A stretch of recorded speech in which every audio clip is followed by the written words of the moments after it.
Good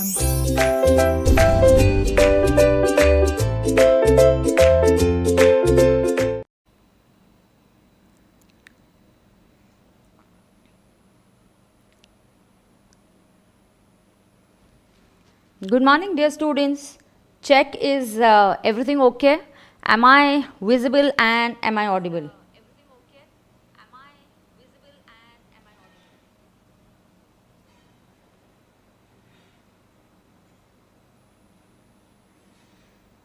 Good morning guys.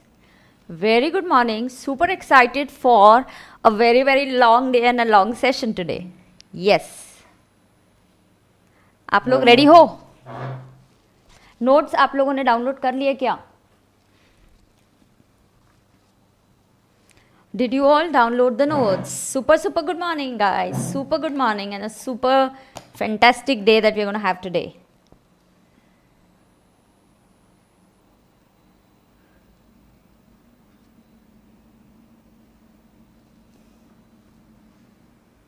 All good ना? चलो, तो मैंने आपको बोला था मैं 10 और 10:15 के बीच में लेक्चर स्टार्ट करूंगी, राइट? पहले मैं अमेंडमेंट से स्टार्ट करूंगी. इनकम टैक्स का जो अमेंडमेंट है I will be covering that, and after that I will be starting with a revision. Come on guys, are you all ready?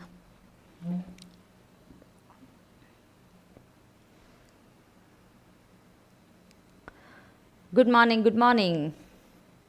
Yes, notes are given to you in the description box. Statutory updates भी दिए हैं और आपको notes भी दिए हैं. Lecture थोड़ा सा जल्दी है और बच्चे I hope will join during the day, right? Very good morning guys, come on, let's rock today. First I will open the statutory updates. कब तक चलेगा सवाल पूछना ही नहीं है आज. जब तक हम ले सके, जब तक हम लेक्चर ले सकते हैं उतनी देर तक हम लेक्चर लेंगे. I will try and cover.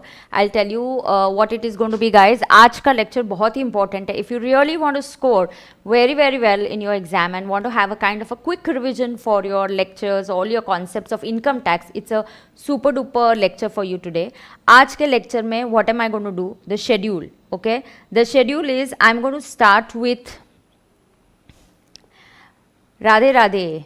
Lucifer is saying Radhe Radhe today. Yes, मैं ट्राई करूँगी पूरा ख़त्म करने का. I don't promise, I will try definitely. So the schedule for today is amendment. पहले अमेंडमेंट में लूँगी इनकम टैक्स में जो आया है वो.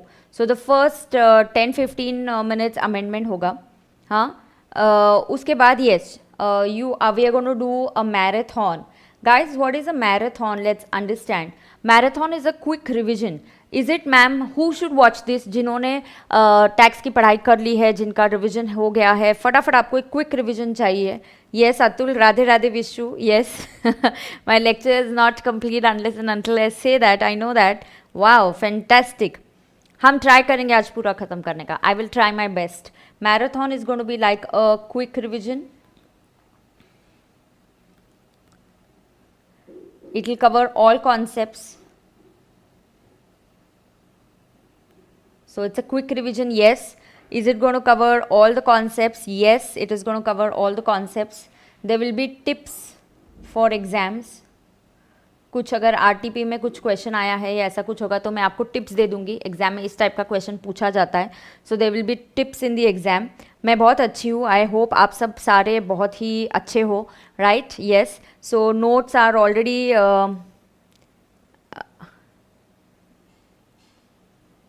Now let us understand.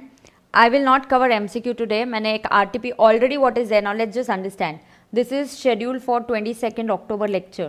आज का lecture. This is today's schedule. Already what is there on YouTube? Already you have RTP discussion. RTP discussion already है. There is PGBP revision on YouTube. This is already there. PGBP revision on YouTube is already there.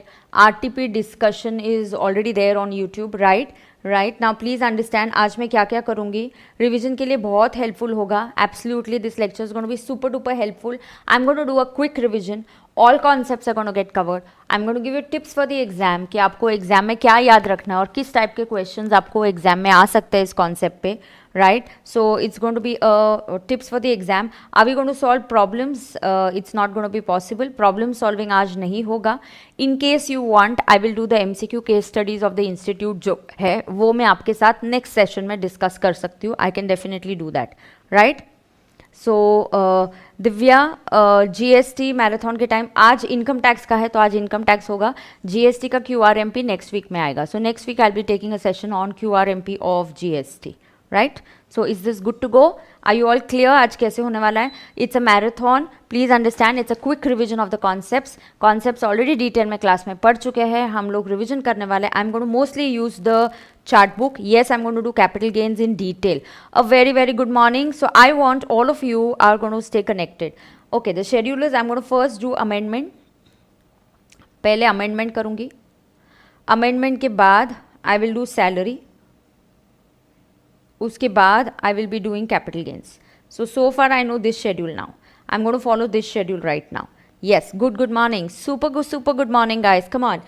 So amendment होगा पहले income tax का, उसके बाद मैं लूँगी salary का marathon, उसके बाद होगा कैपिटल गेन्स का marathon. So this is the schedule, right? So far इतना ही शेड्यूल मैं आपको बताऊंगी. जैसे जैसे आगे जाएंगे हम will go head. Quick revision, all concepts, tips for the exam, हर एक चैप्टर के लिए कहाँ कहाँ गलतियाँ होती है, क्या टाइप की आप मिस्टेक्स करते हो, ये सब मैं कवर करने वाली हूँ. Yes guys, so let's rock and let's understand. Okay, so let's get started. Come on. Statutory updates और चार्ट्स भी आपको डिस्क्रिप्शन बॉक्स में दिए हैं. Notes are there in the description box. Okay, I will tell you what all is applicable for you all. Don't worry. सवाल कम करेंगे. Let's go. Let's rock. So let's clap our hands and get started and let's get charged up for this session. Come on guys. So here I'm going to start with the statutory updates and I'm going to start with the statutory updates. This is the income tax revision. बराबर? Yes. So let's get started guys. 115 series नहीं करनी है मुझे अभी, पहले मुझे statutory update करना है. ओके, वही खोला था मैंने. ठीक है.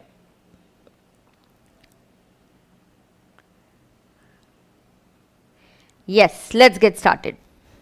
Now guys, here income tax में statutory update जो November 21 attempt के लिए है, just 2 statutory updates. How many? Just 2. Yes, so you have just 2 statutory updates in income tax. मैंने जो भी पढ़ाया है as it is आपको applicable है.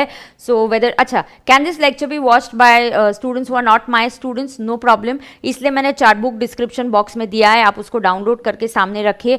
आपने जिस भी नोट से पढ़ा होगा वो भी आप रख सकते हो, कोई प्रॉब्लम नहीं है.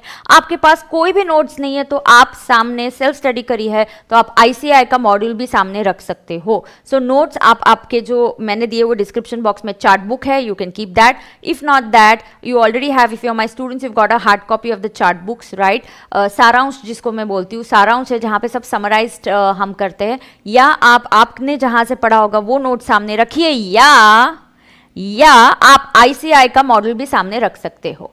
Come on, so let's get rocking and let's get started guys. So here we go. पहला स्टैट्यूटरी अपडेट, इनकम टैक्स में 2 स्टैट्यूटरी अपडेट्स है, 2 अमेंडमेंट्स है. सबसे पहले इसको अमेंडमेंट को देने के लिए मुझे आपको थोड़ा सा रिकैप करना पड़ेगा. स्क्रीन क्लियर नहीं है? Others it should B clear guys. Come on. हाँ, तो एक ये क्वेश्चन है जो इंस्टीट्यूट ने दिया है, हम लोग वो सॉल्व करेंगे. If you remember in salary there are perquisites, right? So salary के चैप्टर में ये होते ही मैं तुरंत सैलरी का ही चैप्टर लेने वाली हूँ, राइट? नाउ सैलरी तो पहले अमेंडमेंट स्टार्ट हो रहा है अभी. Now salary के चैप्टर में there are perquisites. We divide perquisites into 3 categories. 1, perquisites taxable in the hands of all employees. दूसरा, perquisites taxable in the hands of specified employees. तीसरा, perquisites that are exempt from tax. Perfect. Now perquisites that are taxable in the hands of all employees. किसके hands में? In the hands of all employees. ये जो perquisites होते हैं यहाँ पे already कितने perquisites थे? There were 14. Plus 2 got added. So there were 14 perquisites and 2 got added and we got 16. जैसे कि यहाँ पे ma'am interest credited to RPF is exempt up to 9.5%. Employers contribution to salary is exempt up to 12%. फिर यहाँ पे आता है use of employers asset, sale of employers asset, traveling, touring, credit card, gift वाला perquisite, हाँ accommodation वाला perquisite, exactly उस screen उस लिस्ट की हम लोग बात कर रहे हैं. ना, उसमें 2 परक्विजिट्स ऐड हुए थे। कौन से वाले परक्विजिट, ध्यान से सुनना। अगर एम्प्लॉयर 3 चीजों में कंट्रीब्यूट करता है, ये एम्प्लॉयर के कंट्री की बात हो रही है, किसके कंट्री की बात हो रही है? Come on everybody has to repeat with me, you have to be fully charged up in this session throughout and you all are gonna repeat with me, right? Yes, so employers, yes, जो लोग बोल रहे हैं screen clear नहीं है, can you increase the quality from your end, you need to increase the quality from your end. Yes, ना focus करिएगा। ये हम किसके कंट्रीब्यूशन की बात कर रहे हैं guys? We are talking about employers country. अयो कितना डार्क पेन आया, हाँ इंक बहुत मोटा आ गया एकदम से। Yes, so we are talking about employers contribution. सो ये जो एम्प्लॉयर्स कंट्रीब्यूशन है, this is into 3 funds, okay? This is employers contribution into 3 funds. Now ये कौन से 3 फंड्स है? One, this is RPF, NPS and superannuation fund. Okay, so this is 3 funds that I'm talking about. या सी, employer मेरे fund में contribute कर रहा है, तभी तो बेनिफिट होगा, तभी तो परक्विजिट होगा। Yes, I am first teaching you amendments, I am on income tax amendments. तो मैं क्या पढ़ा रही हूँ आपको? मैं आज आपको पहले इनकम टैक्स की अमेंडमेंट स्टैट्यूटरी अपडेट से ही सीधा पढ़ा रही हूँ। 2 ही अमेंडमेंट्स है। Employers contribution 1 to recognise provident fund, 2 NPS is new pension scheme, right? तो एंड सुपरएन्युएशन फंड, ये जो टोटल कॉन्ट्रीब्यूशन है, if it exceeds, if this total exceeds 7,50,000.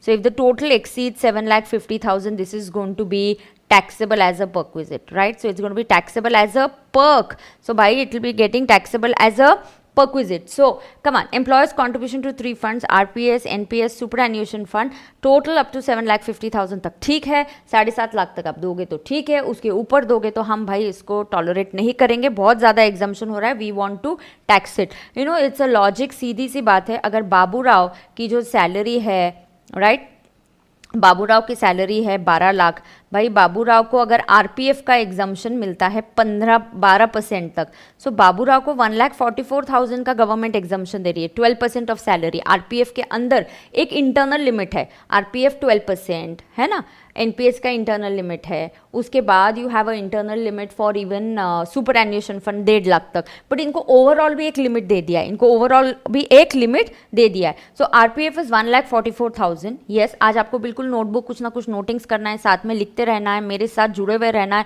जोर जोर से रिपीट करना है। आज पूरे टैक्स को काट डालेंगे हम लोग। आरपीएफ 12% ऑफ सैलरी, बट इसके अगेंस्ट अगर राजू है गाइज, एंड राजू की सैलरी अगर 80 लाख है, तो 80 लाख का 12% निकालना ज़रा, 80 लाख का 12% आता है 9,60,000। सो गवर्नमेंट बोल रही है यार इसको तो बहुत बेनिफिट दे दिया अपन ने, हाँ निकालो एवरीबडी। सो 80 लाख का 12% निकाला तो 960। गवर्नमेंट बोलती है यार ये हमें बहुत दर्द हो रहा है, इतना एग्जाम्शन नहीं देना यार, 12%, जिसकी सैलरी जैसे जैसे बढ़ती जाएगी कितना एग्जाम्शन लेते जाएंगे। No no no no no no, we don't want to give them so much exemption, so they put a upper limit. So they said नहीं नहीं नहीं, इतना एग्जाम्शन नहीं देंगे, we want a upper limit, 7.5 lakh के ऊपर नहीं जाना चाहिए। और अगर एम्प्लॉयर का कंट्रीब्यूशन 3 फंड्स में मिला के, आरपीएफ, सुपरएन्युएशन फंड, एनपीएस, तीनों में मिला के अगर 7.5 लाख के ऊपर चला गया, तीनों में मिला के अगर 7.5 लाख के, थोड़ा अंदर, तीनों को मिला के अगर 7.5 लाख के ऊपर चला गया, तो it will be treated as a perquisite. इसको क्या माना जाएगा? परक्विजिट माना जाएगा। तो ये हो गया 15 परक्विजिट जो हमारी लिस्ट में ऐड हुआ। ये तो कैलकुलेशन करने में आसान है और मुश्किल नहीं है, बट इसका जो दूसरा परक्विजिट है वो समझ के लेना। इसका जो दूसरा आगे वाला परक्विजिट है वो क्या बोलता है, सुनना। इसके आगे वाला परक्विजिट बोलता है भाई एवरीबडी मेरे साथ ऐसा हाथ रखोगे, एवरीबडी ये ऐसा हाथ रखो, ये क्या है, ये 7.5 लाख की लिमिट है, ये क्या है, 7.5 लाख की लिमिट है। अब एम्प्लॉयर का कंट्रीब्यूशन, एम्प्लॉयर का कंट्रीब्यूशन क्या हो रहा है, एम्प्लॉयर का contribution to RPF, superannuation fund, NPS, अगर ये 7.5 लाख के ऊपर चला गया, हाँ ये 7.5 लाख है, ऐसा हाथ रखो 7.5 लाख है, ऐसा लिमिट ऊपर ऊपर जा रहा है, ये ऊपर वाला amount what ever is in excess of 7,50,000 it will be taxable, what ever is in excess of 7,50,000 will be taxable. Now till here it's okay. ये ऊपर वाले अमाउंट का जो इंटरेस्ट होता है, ये ऊपर वाले अमाउंट का जो इंटरेस्ट होता है, इसको भी परक्विजिट करके टैक्स करेंगे। यस, सो द इंटरेस्ट और dividend credited to this amount which exceeds 7,50,000, the corresponding interest or dividend dividend which is on this extra amount that will also be treated as a perquisite, उसको भी हम क्या मानेंगे, उसको भी हम एक परक्विजिट मानेंगे. Is that clear to everybody? Yes. So पहले 7.5 लाख वाला हमें समझ में आ गया, तो वो 7.5 लाख के ऊपर वाला अमाउंट विल बी टैक्सेबल. बिल्कुल सही. नाउ ये ऊपर वाला amount, the excess amount will be, excess amount, what do I mean by excess amount? Above 7,50,000. Ma'am ये अबाउ 7,50,000 में क्या क्या देखेंगे? एम्प्लॉयर के contribution in 3 funds, NPS, RPF, superannuation fund. ये 7.5 लाख के ऊपर चला गया तो क्या होगा? It will become taxable. Right, this excess amount will be taxable as a perquisite. बरोबर. इस एक्सेस अमाउंट का करस्पॉन्डिंग इंटरेस्ट, डिविडेंड जो भी इस अकाउंट को क्रेडिट हुआ, ओके, इंटरेस्ट और dividend credited to this account, हाँ 7.5 लाख के ऊपर वाले को हम परक्विजिट मानेंगे. अयो प्रॉब्लम इधर ही है. इनकम टैक्स को लग गया लगभग 1 साल इसके नोटिफिकेशन को आने के लिए. मार्च 21 में नोटिफिकेशन आया, February 20 का बजट है हमारा और मार्च 21 में इसके कैलकुलेशन का नोटिफिकेशन आया. अनफॉर्चुनेटली इंस्टीट्यूट ने इस नोटिफिकेशन को इंटर के सिलेबस में कवर कर दिया है. उन्होंने कर दिया है तो हमें करना पड़ेगा. Yes. So everybody focused. Perquisite, what is perquisite? 7.5 lakh के ऊपर वाले अमाउंट. ये ऊपर वाले अमाउंट पे हाँ जो करस्पॉन्डिंग इंटरेस्ट है वो बनेगा परक्विजिट. सो मैम अगर मैंने ड्यूरिंग द ईयर मेरा कॉन्ट्री किया, okay, during the year employer का कॉन्ट्री है फंड में और आपका कॉन्ट्रीब्यूशन 10 लाख है, आपका कॉन्ट्रीब्यूशन 10,50,000 हो गया, 7.5 लाख तक का इंटरेस्ट परक्विजिट नहीं होगा, इसके ऊपर वाले अमाउंट का इंटरेस्ट परक्विजिट होगा. अयो ये कैलकुलेट करना थोड़ा सा मुश्किल है. तो एक बहुत ही बेहतरीन फॉर्मूला दिया है सीबीडीटी ने हमें, जो हमें फॉलो करना होगा. Yes, so are you all understanding? Give me a thumbs up. Come on, is everybody understanding? Yes, and now this problem solving is very important. यहाँ पे problem है जो मैं solve करने वाली हूँ. यहाँ पे ये interest कैसे calculate करना है is clarified by CBDT by giving us a formula. And though whatever formula they have given, you know, I simplify things for you and teach you. So I will be simplifying it and telling you this is going to be super easy for us now. Okay? Yes, everybody is understanding. Superb, superb. Yes, now let's understand guys. ये formula दिया है. अयो क्या दिया है? ये formula दिया है. मैम ये सब कहाँ है? ये प्रॉब्लम कहाँ है? स्टैट्यूटरी अपडेट्स में. स्टैट्यूटरी अपडेट्स आईसीआई की साइट पे से मिलेंगे या स्टैट्यूटरी अपडेट्स फिलहाल के लिए मैंने मेरे लेक्चर के डिस्क्रिप्शन बॉक्स में डाल दिए हैं. So there you go guys. ठीक है. Now let us understand what is happening. TP is taxable perquisite. ओ हो यू आर वेरी लकी. आप इस फर्स्ट ईयर में ये दे रहे हो तो आप बहुत लकी हो. आपको समझना है, क्या समझना है आपको? Yes, come on. मैं स्टैट्यूटरी अपडेट से ये क्वेश्चन सॉल्विंग करा रही हूँ. You want to know, so come on everybody clear. 7.5 ये ऐसा है, 7.5 लाख. इसके ऊपर ऊपर ऊपर ऊपर गए तो मैम ये ऊपर वाला अमाउंट परक्विजिट होगा. ये ऊपर वाले अमाउंट पे करस्पॉन्डिंग इंटरेस्ट और डिविडेंड भी परक्विजिट माना जाएगा. प्रॉब्लम आता है कि मैम 7.5 लाख के ऊपर का इंटरेस्ट कितना है, तो हमें प्रोपोर्शनेटली कुछ तो फॉर्मूला करके जुगाड़ करके निकालना पड़ेगा. ये क्लैरिफिकेशन सीबीडीटी ने दिया है. I was just hoping the institute doesn't consider it in the inter syllabus, but they have, so never mind, it's not that difficult. I will simplify and teach you. TP is taxable value of perquisite. So मुझे taxable value of perquisite निकालनी है. कैसे निकालनी है? एक formula दिया है. TP is equal to PC divided by 2 into R plus PC1 plus TP1 into R. Luckily for you ये second part of the formula जो मैं बॉक्स कर रही हूँ, this is not relevant. Luckily for you this second part of the formula is not relevant because this is the first year. तो ये part आपके लिए फिलहाल रेलिवेंट नहीं है. So this part is not relevant for you because this is the first year. This provision has been introduced with effect from AY 21-22. तो ये आपका पहला ईयर है. ये नेक्स्ट ईयर अगर हम वर्किंग करेंगे तो ये रेलिवेंट होगा. सो फॉर AY 21-22 इसको सर्कल कर दीजिए. अयो मेरी पेन डांसिंग करना चालू हो गया इसको. हाँ, AY 21-22 का ये जो सर्कल है, box it, circle it and write down it is not relevant. Come on, are you all with me? Yes, तो नॉट रेलिवेंट. ओके, तो हमें फोकस करना है सिर्फ उस छोटे वाले पार्ट पे which is TP is equal to PC divided by 2 into R. So for us the formula is, yes, तो अगर आप नोटबुक खोलोगे तो बहुत ही अच्छा होगा. प्रॉब्लम देखने में और एक्चुअली सॉल्व करने में ज़मीन आसमान का फ़र्क होता है. Tip number 1 for your exam. अगर आपने बहुत दिनों से अकाउंट्स नहीं पढ़ा है, बहुत दिनों से तो मैं अलग अलग टिप्स देती जा रही हूँ एग्जाम के लिए, बहुत दिनों से आपने अकाउंट्स नहीं पढ़ा है, बहुत दिनों से टैक्स प्रैक्टिकल सब्जेक्ट नहीं करा है, get up, pickup, just open a book and solve. एक आधा प्रॉब्लम तो सॉल्व करो। सॉल्व करने से फिर से पूरा सबकॉन्शियस माइंड में याद आ जाता है। सॉल्विंग अलग होता है और देखना अलग होता है। यस, नाउ सो आपके लिए फॉर्मूला, नोटबुक खोलेंगे आप, लिखोगे TP is equal to PC divided by 2 into R. Come on, write down. Notebook खोलो, फटाफट करा, लवकर करा। And you know you have to follow my instructions in the class dear students. और जो मेरे बच्चे नहीं हैं, मेरे क्लास के स्टूडेंट्स नहीं हैं, वो भी देख सकते हैं। बहुत आपके लिए सिंप्लीफाई करके मैं लेके आई हूँ आज का lecture. Yes,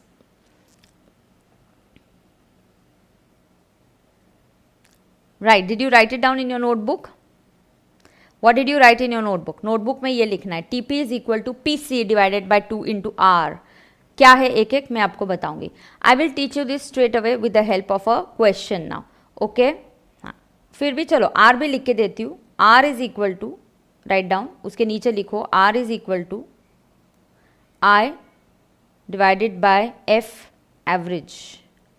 are is equal to I divided by F average, write down.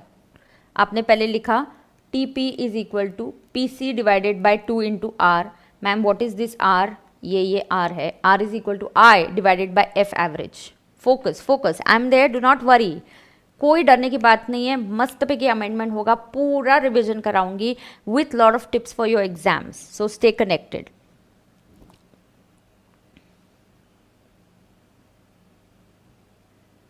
Okay, now let us understand. Let's say what is happening here. Let's take an example. Okay, suppose X Private Limited contributed. Okay, now those who are not understanding, here it comes. I'm going to explain you with the help of a problem. Stay focused. Okay, right, let's understand. Shubham, if you're not understanding, don't spread negativity. Focus, stay, hold on. Right, now let's understand. Yes, पूरा heads of income आज try करूँगी. Suppose X Private Limited contributed 8,50,000 during the previous year 2021 towards recognized provident fund of Mr. A. So A is the employee, X Limited is the employer. Mr. A has also made an equivalent contribution balance in his RPF. तो A ने भी 8.5 लाख डाले, X Limited ने भी 8.5 लाख डाले, दोनों ने 8.5 लाख डाले हुए हैं।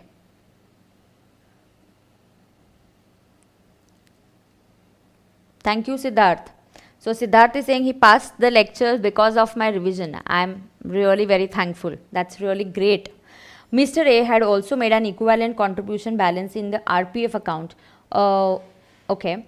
As on 1st April, the balance in the RPF account as on 1st April 2020 is 32 lakhs. Interest accrued in this RPF during the previous year 2021 is 3,44,250. Taxable perquisite will be computed in the following manner. Now, is the employer contributing? Is the employer contributing more than 7.5 lakhs? Yes, ma'am. Employer is contributing 8,50,000. Come on. So let's write down the facts. Let's write down the facts. Employer कौन है?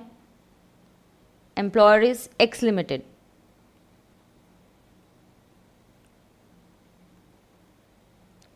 Write down employer X Private Limited. Employee Mr. A. Employer country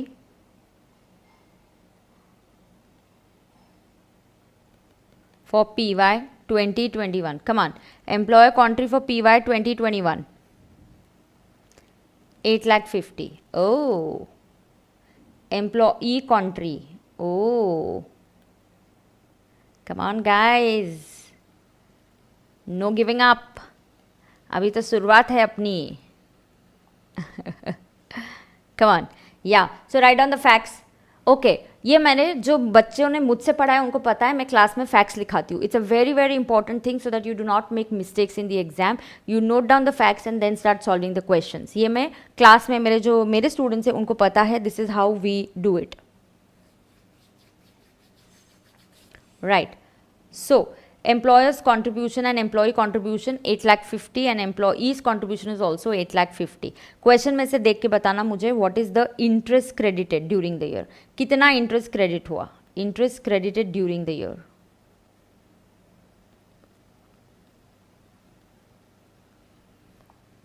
Yeah, interest credited during the year.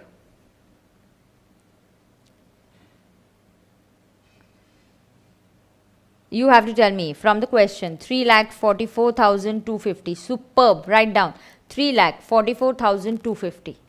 अच्छा, interest जो मिलता है वो किस पे मिलता है बच्चा? ओपनिंग बैलेंस भी है, ड्यूरिंग द ईयर भी जो जमा हो गया वो भी है. Yes, so you are going to get the interest जो आपको मिलता है बेटा, आपको टोटल अमाउंट पे इंटरेस्ट मिलता है. Do you get interest only on contribution? Yes ma'am. Can we write the facts in the exam? Yes, very much you have to write the facts in the exam बेटा. Writing of the facts is very very important. ठीक है. So employee contra 8,50,000, employer contra also 850, interest credited 3,44,000. हाँ, opening balance of the fund, opening balance of the fund. तो guys आपको fund में पैसे क्यों मिलते हैं कि फंड का ओपनिंग बैलेंस है प्लस आप जो भी कंट्रीब्यूट कर रहे हो उस बैलेंस में मिलता है, तो हम उसका एक एवरेज निकालेंगे ओपनिंग प्लस क्लोजिंग का. हाँ, टू नो दैट भाई इंटरेस्ट आपको कितना मिल रहा है, रेट ऑफ इंटरेस्ट क्या है, आपको क्या रेट ऑफ इंटरेस्ट से पैसे जमा होते जा रहे हैं, आपको कैसे मिल रहा है, ओपनिंग और क्लोजिंग फंड का निकालेंगे और उसका एवरेज निकालेंगे, तब जाके रेट निकलेगा. हाँ, तब जाके रेट ऑफ इंटरेस्ट निकलेगा. ओके, कंपाउंड भी करते हैं. यस, यहाँ पे कंपाउंड भी करते हैं. So opening balance of the fund is given in the question. Then I will start with the solution. पहले फैक्ट्स लिख लिए, देन मैं आंसर स्टार्ट करूँ. Give me the opening balance of the fund. Come on guys, I need the opening balance of the PF fund. Come on, I am waiting. 32 lakhs correct है क्या? 32 lakhs check करो. The opening balance of the fund on 1st April 2020 is 32 lakhs. Right. ये facts ready? Yes ma'am, ready. Are you ready? Yes ma'am. Now solution में क्या होता है? Is the employer contributing to RPF guys and is his contribution more than 7.5 lakhs? Yes ma'am, his contribution is more than 7.5 lakhs. Now here the formula says what? Formula is taxable perquisite is equal to PC divided by 2 into R.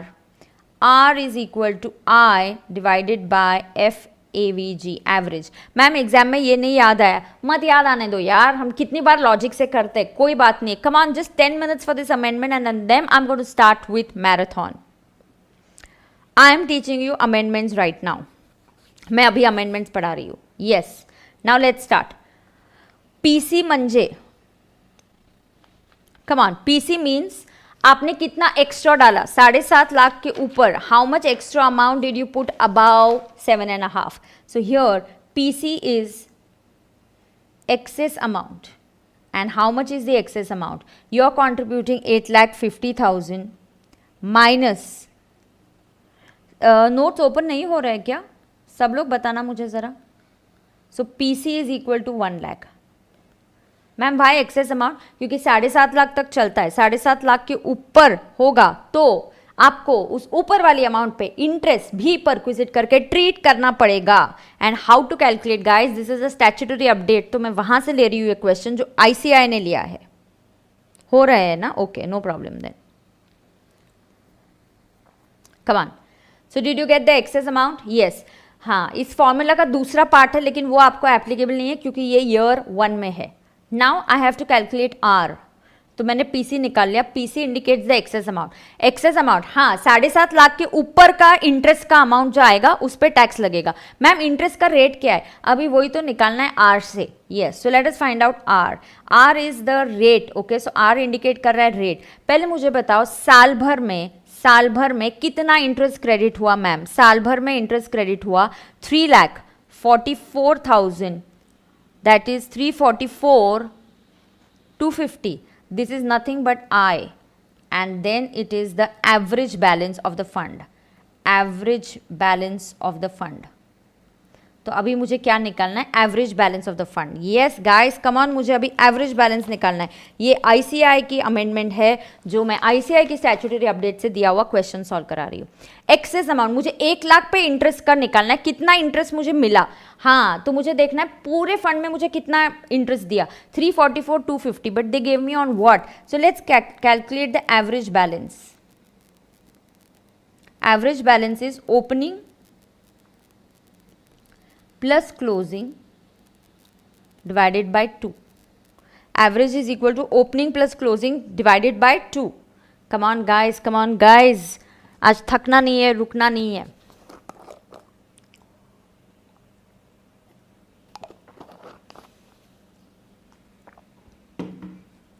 लिखा सबने?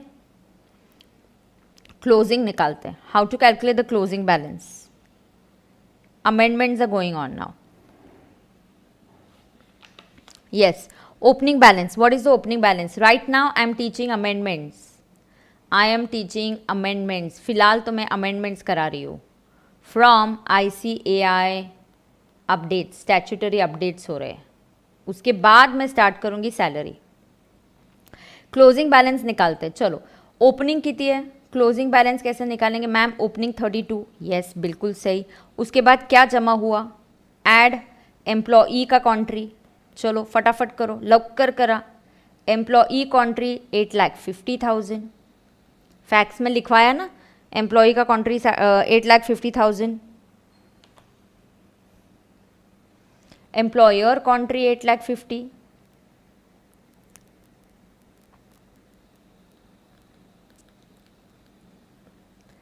Plus interest 3,44,250. Come on, give me the closing balance.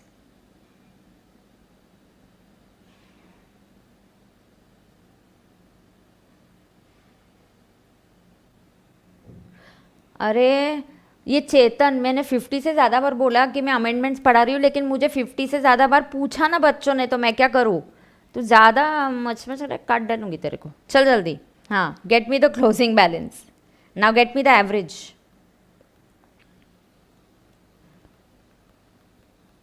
Super, अरे you are faster than me. Average निकालो।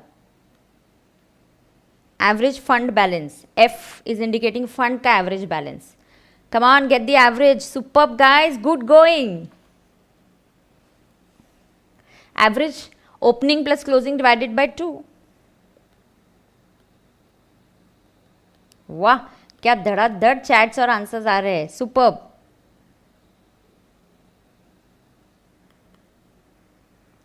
चलो gate me the average.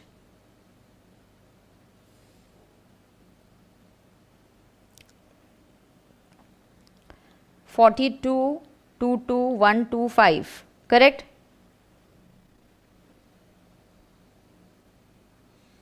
Done है क्या? Yes. Now I will get the rate of interest. क्या rate से interest मेरे account में जमा होता है? It is I got 3,44,250 when my average balance is 42,22,125. Do you get that? Do you get that?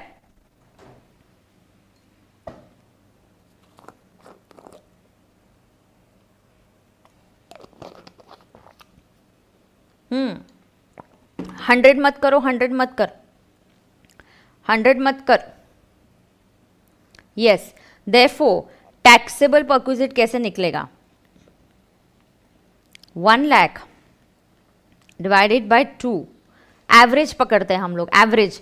You know, you do not gate interest, जो भी balance आपके पास है एवरेज पे आपको मिलता है। So 1 lakh divided by 2 into this R, and what is R coming to? R is coming to 0.0815. So 1 lakh divided by 2 into 0.0815. So what is the taxable perquisite? 4074. या 4,000 के लिए मैम इतना वर्किंग किया। वर्किंग 4,000 के लिए नहीं किया, फिर किसके लिए किया? वर्किंग मार्क्स के लिए किया है। हाँ, 4,000 के लिए वर्किंग नहीं है।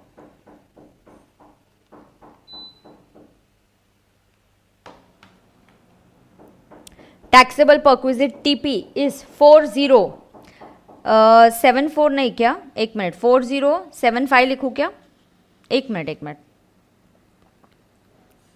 77, ओके, 4077.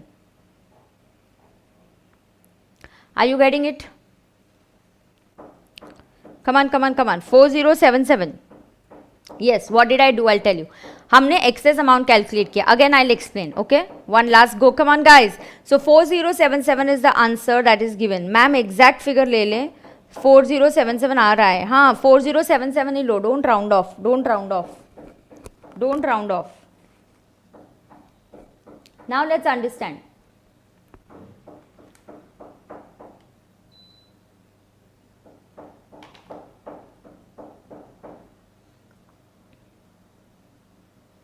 Yes, 17 to 7 से आया है, बिल्कुल सही. Now understand, employer is contributing 8,50,000 minus 7,50,000 तक चलेगा.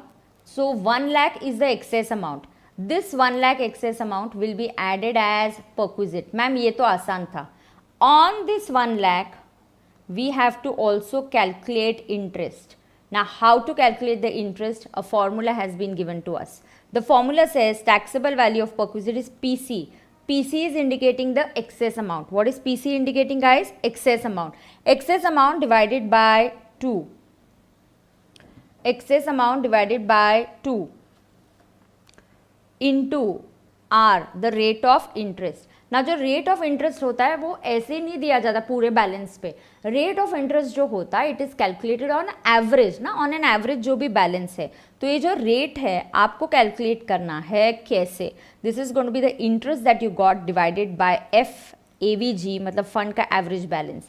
Interest was 344,250 divided by the average. How did we get the average, guys?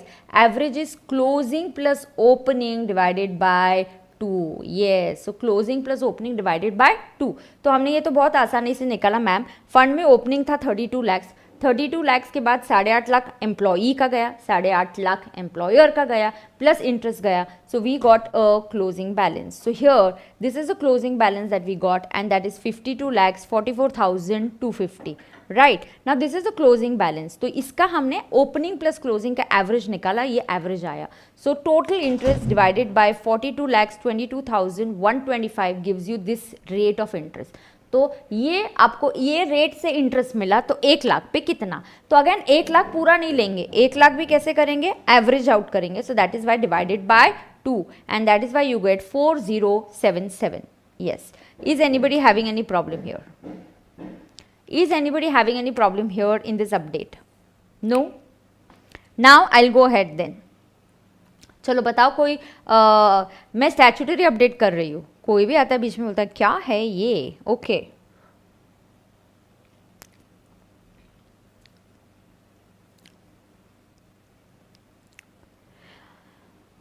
Ma'am ये आरपीएफ एनपीएस के लिमिट्स तो अपन 12% में लेते हैं. इंटरनल लिमिट होता है बेटे. जैसे आपको इंडिविजुअल सब्जेक्ट के लिए 40 का लिमिट है बट ओवरऑल 200 का लिमिट है, वैसे ही एक इंटरनल लिमिट है. हाँ 12% तक है और वो 12% 7.5 लाख के अंदर है तो अच्छी बात है. 12% है लेकिन वो 12% जैसे मैंने अभी राजू का एग्जाम्पल लिया लॉजिक बताते वक्त, देखो किधर गया वो. हाँ राजू का एग्जाम्पल लिया, 12% तक मिलता है लेकिन वो 12% 960 आ रहा है. And if that exceed 7.5 lakh the extra amount will be added as a perquisite. Then that extra amount will be added as a perquisite. Yes, then that extra amount will be added as a perquisite. Yes, Gurmeet, there's a logic for dividing it by 2. We divide it by 2 because we want to consider the average. Kind of an average we consider. That is why we divide it by 2. Rate already question में दिया होगा तो अच्छी बात है. ये module का ही ICI का अपडेट है, वहां से ही किया मैंने.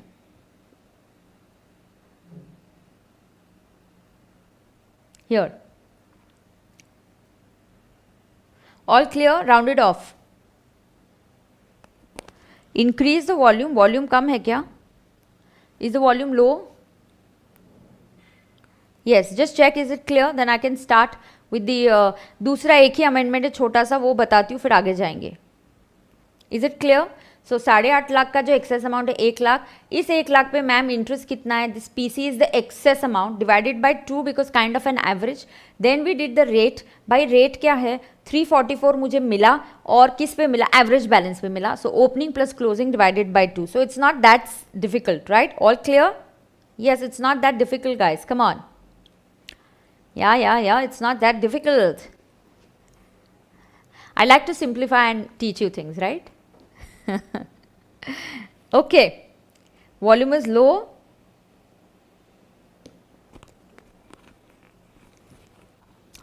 The second update, the second statutory update, दो ही updates है. PAN and Aadhaar had to be linked. It is mandatory to link PAN and it is mandatory to link PAN and Aadhaar, right? So it's mandatory to, it's mandatory to link PAN and Aadhaar, and हाँ, exam में आप इतना ही formula लिखोगे. The second part of the formula is not relevant. Ma'am 1 lakh will also be added as excess employer's contribution. Yes, 1 lakh will also be a perquisite and interest on that 1 lakh will also be a perquisite, right. हाँ, please आपके end से जरा volume increase कर दीजिए. PC full form, what have they given? PC full form is employer's contribution in excess of the specified amount. That's it. They have used PC only. Employer's contri, this is employer's contri, excess amount का contri है. Okay, let us understand. Date, Aadhaar and PAN had to be linked. It has been mandatory to link Aadhaar and PAN. Now Aadhaar and PAN को link करने का जो date था, it was 31st March 2021. This date has been now extended to 30th June 2021. There is a section in Income Tax Act 139AA which says linking of Aadhaar with PAN is mandatory. Yeah, so linking of Aadhaar and PAN is mandatory, but now this date was up to 31st March 2021 tak. You got an extension up to 30th June 2021. So that's all. So two amendments. Yes, so you have two amendments. So one is that interest calculation on that excess amount, right? Plus this date of 30th June 2021. Two statutory updates given in income tax ICI statutory updates. I have done with that guys. Superb. Yes, date extend हुआ है, बस इतना ही है. Absolutely. Sejal, you're right. It will be 1 lakh plus 4077 होगा, बिल्कुल सही. But मैं आपको सिखा रही थी 4077 कैसे कैलकुलेट करना है, इंटरेस्ट कैसे कैलकुलेट करना है. Now guys let's go ahead with our marathon. Amendments are done, tick हो गया. अब मैं स्टार्ट करूंगी सैलरी से. चलो, तो मैं सैलरी की चार्ट्स खोलूंगी अभी and I will start with salary. Come on guys, let's rock. Yes, पूरा कॉन्सेप्ट कवर करेंगे. स्टे फोकस्ड, मेरे साथ रिपीट करना है. Guys, charged up, sit straight, spine cord straight. कोई भी सो के या लेट के लेक्चर नहीं देखेगा, बैठ के लेक्चर देखना है. So tip number 2, fix one place always to sit in the exam के लिए. आपका स्टडी टेबल या स्टडी की जगह एक फिक्स्ड ही होनी चाहिए. This is tip number 2. Why Swati saying ma'am screen is not clear? Is it actually happening कि स्क्रीन इज नॉट क्लियर? आज मैं क्वेश्चन की प्रैक्टिस नहीं कराऊंगी. बिगिनिंग ऑफ द लेक्चर में मैंने ऑलरेडी बोल रहा है, this is conceptual clarity, only a quick marathon, a quick revision is happening and plus exam tips will be given. Revision के लिए already you have RTP questions and if you want MCQ case scenario, case study जो ICI का है वो अगर आप चाहते हो तो मैं वो आपके साथ सॉल्व कर सकती हूँ. Right, so let's go ahead. It's all clear, fine fine. So let's get going. Basic concepts of salary.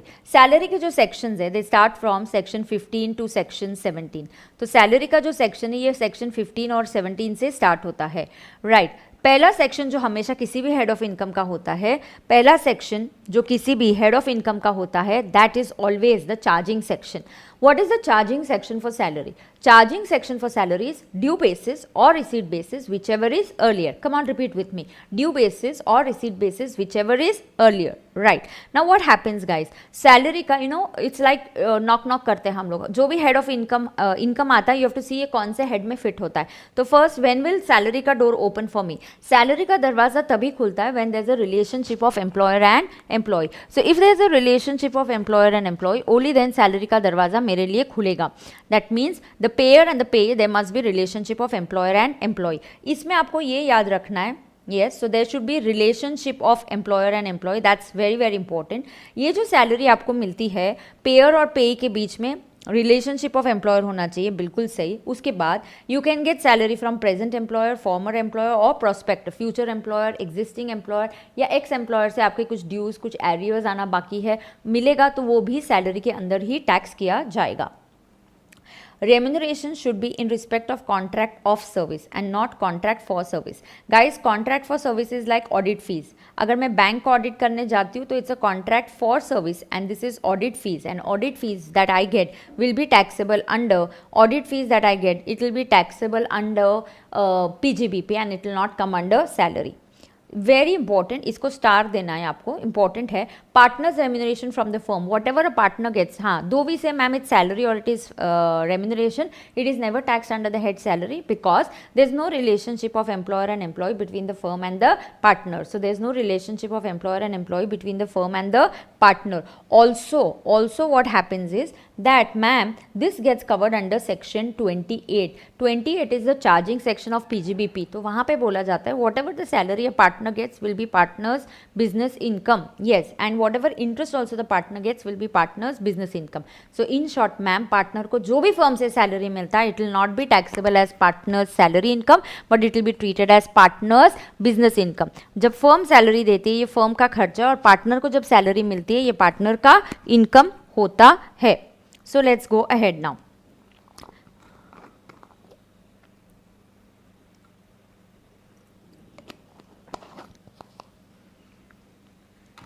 आगे जाएंगे. Basis of charge section 15. Basis of charge के लिए क्या होता है? ड्यू बेसिस और receipt basis which ever is earlier. Salary का due basis और receipt basis which ever is earlier. Now yes, इसकी वजह से because of this somebody can just note down advance salary becomes taxable. advance salary उसी साल में tax हो जाती है. has it become due? No ma'am. but has it been received? Yes ma'am. whatever happens earlier I have to tax it. so salary के लिए basis of charges due basis और receipt basis whichever is earlier. now guys salary में income tax does not follow the method of accounting followed by the assessee. salary में income tax does not follow the method of accounting followed by the assessee. it simply makes its own basis. so the basis of charge for salary is due basis or receipt basis whichever is earlier, right. उसके बाद foregoing of salary is fully taxable and surrender of salary is not taxable. foregoing of salary के आगे लिखना ये कौन करता है? Central government. Okay, so there is a central government के एम्प्लॉयज ही कर सकते हैं. नहीं sorry, not foregoing, surrender of salary is done by central government. yes, so surrender of salary जो होता है it is done by central government employees. so under the surrender of salaries act, if I surrender my salary I will not take any salary from the central government, then that surrender of salary is not taxable. but foregoing of salary is taxable. in foregoing of salary what happens is, foregoing of salaries is what is happening is, please I'll tell you one thing, we'll just keep last 10 or 15 minutes for your queries. आप बीच बीच में query पूछते हो, मेरा flow break हो जाता है, मैं नीचे देखती हूँ मेरा ध्यान ये हो जाता है. I will give you time, बीच में फ्लो मत ब्रेक करो, मैं बीच बीच में आपको बोलूँगी कि आप क्वेरीज पूछ सकते हो. So I will allocate some time for queries solving in between but not now. right, foregoing of salary is fully taxable and surrender of salary is not taxable. forego करना मतलब सैलरी चैरिटी के लिए वगैरह मैंने donate कर दिया. foregoing आप आपकी मर्जी से कर रहे हो, ये किसी एक्ट के अंदर नहीं हो रहा है. बट आप जब आपकी सैलरी एक एक्ट के तहत सरेंडर करते हो, वो भी आप आपकी मर्जी से ही करते हो, but you do it under a act, you are a central government employee, then that surrender of salary is exempt from tax, but foregoing of salary is taxable. उसके आगे एडवांस सैलरी. या guys come on tell me, advance salary क्या होगा? Advance salary is taxable. Yes, so advance salary ये जो होता है it is taxable. Advance salary taxable होता है बिकॉज ड्यू बेसिस और receipt basis which ever is earlier. बिल्कुल सही. हाँ, एडवांस अगेंस्ट सैलरी ये सब मॉडल में कवर्ड है, मैंने क्लास में भी करवाया है, ये मैंने रफ में अभी चार्ट बुक है. I give this to my regular batch students, सारांश है जो मैं अपने क्लास के स्टूडेंट्स को ये बुक्स देती हूँ. Right, advance against salary is like a loan and loan can not be treated as income. Loan is your liability but not your income. Right. No sanjam, we do not follow one particular system, we follow due basis or receipt basis, whichever happens earlier. Salary due हो गई लेकिन मिली ही नहीं, फिर भी हम tax कर देते हैं because due basis or receipt basis, whichever is earlier, we ignore the method of accounting followed by the assessee. Sometimes it is not possible to tax salary under due or receipt basis because of practical difficulties. तो arrears of salary आप बाद में tax करते हो, तब उस case में आपको रिलीफ मिलता है. In that cases we calculate relief. So when I come to the concept of relief I will come there. Okay, so basics are done. Basics में क्या है मैंने बोला, basics of salary section 15 due और receipt whichever is earlier, there should be relationship of employer and employee. Salary receive by member of parliament, salary received by a partner from a firm is not taxable under salary. They go under PGBP or they will go under IOS, right? उसके बाद salary allowances, there's a fixed format for computing salary, so you have salary allowances perquisite. जब आप पढ़ाई करते हो, मैंने तो exam मेरे क्लास में नोट्स में हम लोग क्या करते हैं, इस चैप्टर को कॉन्सेप्ट्स में ब्रेकअप करते हैं. So I break it up into concepts. My class students already know that. So I will focus on concept of salary, then on concept of perquisite, then on concept of allowances. तो आपने भी वैसे ही पढ़ाई करनी चाहिए. Yes, बिल्कुल सही. Relief is under section 89. Absolutely right. Salary allowances perquisite total मिला के आता है gross salary. Then you get deductions under section 16. 16(1)(a) is standard deduction, 16(2) entertainment allowance and then profession tax. So you have to break up this part, salary allowances and perquisites. बिल्कुल सही. Now guys what is the place. So मैं आपको एक एक करके पढ़ाऊंगी. मैं आपको salary पढ़ाऊंगी, salary में क्या क्या आएगा, अलाउंसेस में क्या क्या आएगा और परक्विजिट्स में क्या क्या आएगा, वो हम रिवाइज करेंगे. Now place of accrual of salary. Why do we need the place of accrual of salary? I need to know place of accrual of salary so that I can decide whether income is Indian income or foreign income. Why do I want to know whether income is Indian income or foreign income? I want to know income is Indian income or foreign income because see again, don't send queries ना Asif, query मत भेजना यार बीच में. हाँ, मैं बोल रही हूँ ना, कवर हो जाएगा सब कुछ धीरे धीरे, रुक जाओ. So place of accrual is place where services are rendered. Yes, why do I need to know this? Just to know where the place of accrual of salaries, because I want to know whether it is Indian income और foreign income. Do you know Indian income, foreign Indian income is always taxable in India. हाँ, accrual और receipt में से कोई भी एक part India में हो गया ना, तो आपका इनकम बन जाता है Indian income. And once your income is Indian income, then it is taxable in India irrespective of your residential status. बरोबर. If now very very important, हाँ, तो मतलब if I render services in India, now यहाँ पे सुन के लेना, if I render services in India, my salary will accrue in India. Moment it accrues in India, it will become Indian income. Moment it becomes Indian income, you will have to pay tax in India. Is there an exception? Yes, tax है, हर rule का कोई ना कोई exception होता ही है. Yes, तो exception ये है, अगर गवर्नमेंट ऑफ इंडिया आपका एम्प्लॉयर है. Who is your employer? Government of India. If government of India is your employer, yes, and it is paid to a Indian national, Indian citizen को, let him render services anywhere, the salary will always accrue in India. Let him render services anywhere, salary will always accrue in India. Keep repeating with me, keep revising with me. Either keep your chart book, keep your रामबाण. मेरे class के जो regular notes है वो रामबाण है, सारांश मैंने आपको दिया, या तो आप चार्ट बुक सामने रखिए, आप रामबाण से भी कर सकते हो. क्यों? क्योंकि आपने रामबाण में अगर कुछ टिप्स लिखे होंगे, go by that, nothing like that. बाकी के बच्चे आप आपकी क्लास की रेगुलर नोट्स रखो, कोई प्रॉब्लम नहीं है, या आईसीआई की मॉडल सामने रख के पढ़ो, कोई प्रॉब्लम नहीं है. यस, गवर्नमेंट ऑफ इंडिया अगर एम्प्लॉयर है and it renders and it pays salary to a Indian citizen, let him render services anywhere, it will always accrue in India. ऐसे केस में इन लोगों को जब अलाउंसेज और परक्विजिट्स दिए जाते हैं which are for services rendered outside India, their allowances and perquisites are exempt from tax. किसके? इंडियन गवर्नमेंट इंडियन सिटीजन को सर्विसेज बाहर, इंडिया के बाहर देने के लिए अगर कुछ अलाउंसेज और परक्विजिट्स देती है, then these allowances and perquisites are exempt from tax. बिल्कुल सही. See here, allowances and perquisites paid outside to such employees are exempt from tax. Okay, yes ma'am. Now, so if salary accrues in India, income will accrue in India. If it accrues in India, it will become Indian income, it will be taxable in India. बिल्कुल सही. Just like salary, you also have a concept of profits in lieu of salary. Just like salary, instead of salary. कभी कभी आपको directly salary मिलेगा, बिल्कुल सही. आपको gratuity छोड़ के, प्रोविडेंट फंड छोड़ के और कुछ भी एम्प्लॉयर से आता है, anything that you get from employer has to come under salary. Theoretically it gets covered under a concept called as as profits in lieu of salary. So it could be a compensation. आपका कोई contract है, आपके terms of contract है, वो modify किए, वो terminate किए, है ना. तो आपका जो एम्प्लॉयमेंट का कॉन्ट्रैक्ट है उसको मॉडिफाई किया, उसको टर्मिनेट किया और उसके लिए आपको कुछ कॉम्पनसेशन मिला. This is nothing but profits in due of salary. If you get any payment other than provident fund, जैसे रिटायरमेंट पे आपको 1 लाख का चेक दे दिया, बस ऐसे ही आपको रिटायरमेंट पे ग्रेच्युटी तो दिया ही, पेंशन तो दिया ही, लीव सैलरी तो दिया ही, बट जस्ट खुश होकर आपको 1 लाख चेक दे दिया. What is this? This is nothing but profits in lieu of salary. Anything that you get other than PF, other than gratuity, other than HRA, all that, anything that you get from the employer would come under profits in lieu of salary. Yes. Key man insurance, I will cover it in some time. आगे कहीं cover हो जाएगा. Right. Now, let us understand आगे.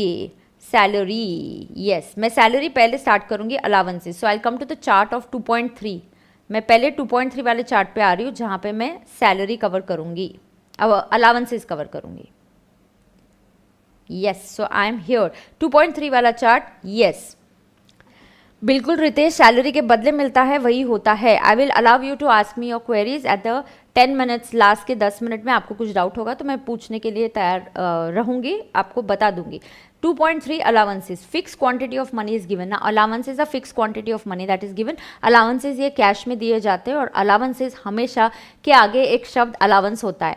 Ma'am this is so silly. yes, but it is. The day you understand the difference between an allowance and perquisite, your life becomes easier. If it's an allowance, you will have to apply rules of allowances. If it is a perquisite, apply rules of perquisite. I'll give you an example.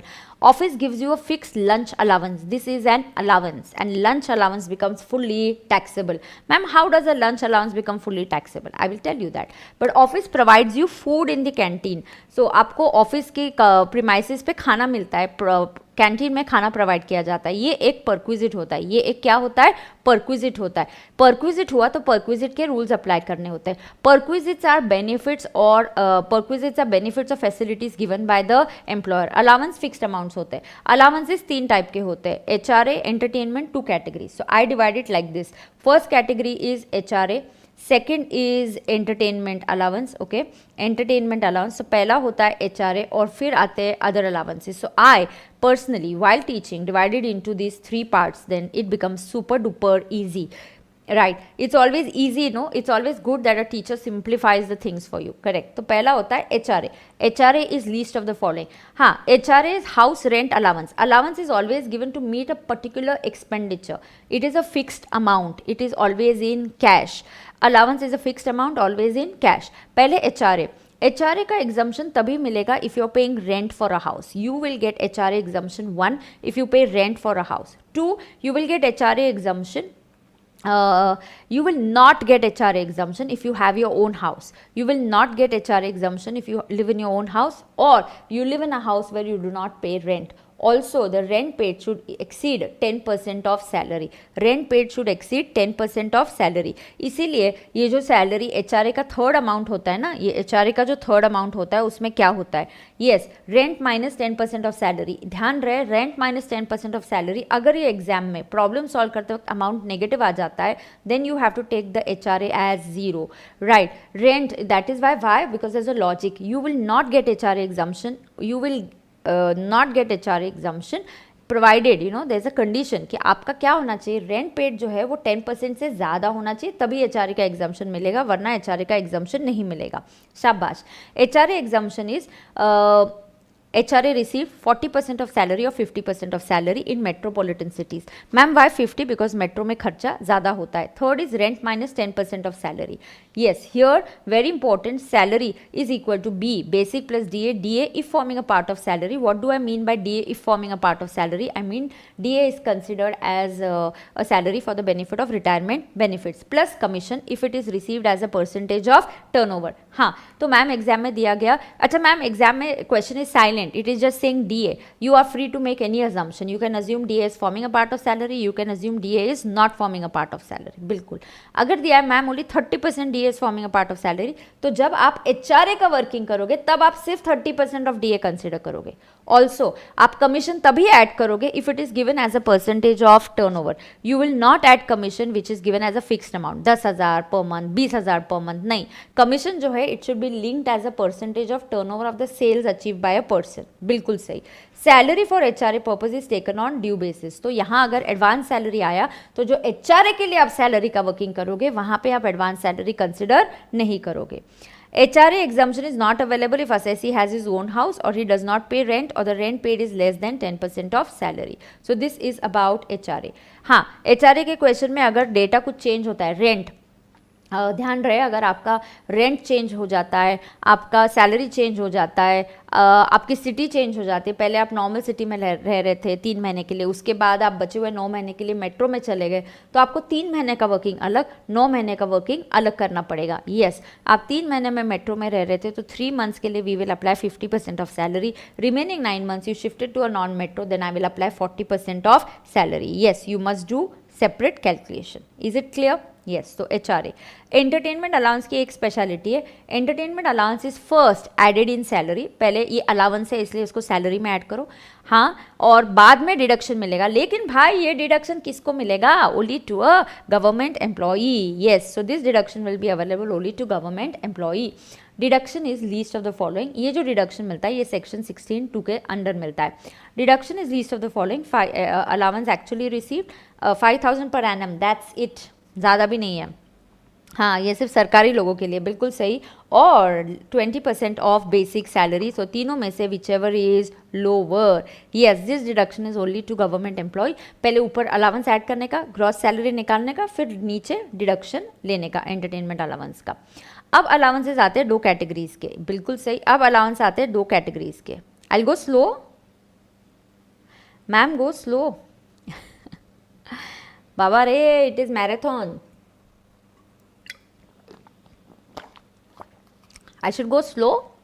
I think my speed is okay. Marathon है बेटा। बाकी you have 2 allowances, right? Now 2 allowances होते हैं ना, ठीक है। I'll go a little slow. ठीक है।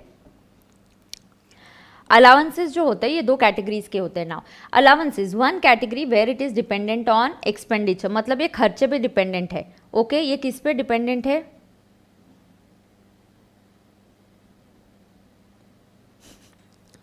ये किस पे डिपेंडेंट है? अच्छा, स्पीड ओके है, fine. exemption, okay, now you have 2 categories of allowances. एक, where it is dependent on expenditure. If it is dependent on expenditure, exemption is equal to allowance received or expenditure incurred whichever is lower. जैसे कि uniform allowance, okay, uniform allowance में आपको allowance मिला 50,000, आपने खर्चा किया 42,000 on maintaining the uniforms, तो 50,000 में से 42,000 आपने खर्चा किया, तो 8,000 will become taxable. This is dependent on allowance received, expenditure incurred. ये किस पे डिपेंडेंट है? एक्सपेंडिचर इनकर्ड पे. तो आप मत डिसाइड करना कौन से अलाउंसेज है. There are only 6 allowances which are dependent on expenditure incurred. नाम इंपॉर्टेंट नहीं है, काम इंपॉर्टेंट होता है. Name of the allowance is not important, what is important is the purpose. Now exemption, पहला कौन सा आता है? ट्रैवलिंग, मतलब आप टूर पे चले गए, आपका ट्रांसफर हो गया, ये अलाउंस इस कैटेगरी में आता है. दूसरा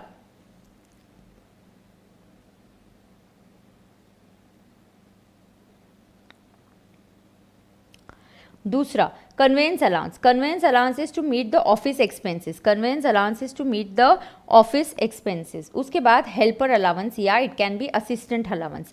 Academic allowance can be called as research allowance, books allowance. Yes, research allowance, books allowance, इस टाइप का allowance होता है. Uniform allowance is given to meet the dress maintain करना. कभी कभी होटल में आपको यूनिफॉर्म में होने की ज़रूरत होती है. Daily allowances are given when you are not at your normal place of duty. For example, daily allowance में मैं आपको बताती हूँ. Chameli is working in Poona, so Chameli is working where in Pune.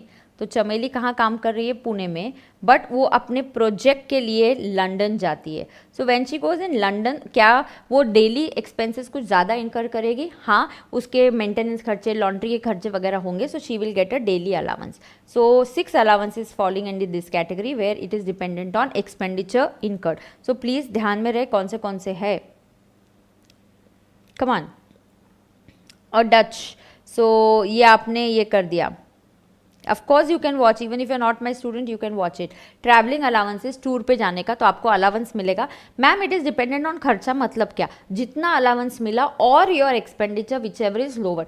जैसे आप बोलते हो यार यूनिफॉर्म अलाउंस मुझे 50,000 मिल गया, इनकम टैक्स बोलते चल ऐड कर दे. No no, we will not add it, it's not my income. मैंने खर्चा किया यूनिफॉर्म को मेंटेन करने के लिए, अच्छा तो वो खर्चा माइनस करेंगे, बचा हुआ टैक्सेबल होगा. सो अलाउंस रिसीव्ड और expenditure incurred which ever is lower. तो कोई यहाँ पे ये भी दे रहा है, क्या बोलते हैं अपन, इसका एक्रोनिम दे रहा है, और डच और something like that. daily D could be a daily allowance, then uniform allowance, बिल्कुल सही, but it is okay. Daily allowance, uniform allowance, academic allowance, helper allowance, conveyance allowance and traveling allowance. Name is not important. यहाँ पे traveling allowance मतलब याद रखना है tour पे चले गए या ट्रांसफ़र पे. conveyance allowance ऑफिस पर्पज़ के लिए, helper भी ऑफिस के लिए होना चाहिए, academic है, यूनिफॉर्म है और daily allowances है. Now there is next category. जो next category होती है it is dependent on amount specified, it is not dependent on expenditure. इधर ना जानबूझ के आपको एग्जाम में एक्सपेंडिचर दिया जाता है. So this is a tip for your exam कि एक्सपेंडिचर को इग्नोर करना है. सबसे इंपॉर्टेंट टिप जो मैं यहाँ पे आपको अभी आज दूसरा टिप दे रही हूँ, आज throughout I am going to give you some tips. If you want you can note down the tips. First tip I gave you today is do not just look at the question. आप जब revise कर रहे हो एक आधा question solve करो, भले ही छोटा हो, एक आधा रफ में सॉल्व करो, इट विल हेल्प यू. एक महीना भर बचा है फिर भी मैम आप बोलोगे सॉल्व करो, हाँ एक आधा क्वेश्चन तो सॉल्व करना है. टिप 1 मैंने दे दिया. Can somebody just note down this tips and at the end send me the tips. Okay, so one person can just keep on noting. Today's tip number 2, question should not control you, you should control the question. So tip number 2 for exam is you do not control the question, you have to control the question paper doesn't control you. जैसे कि I'll tell you what happens.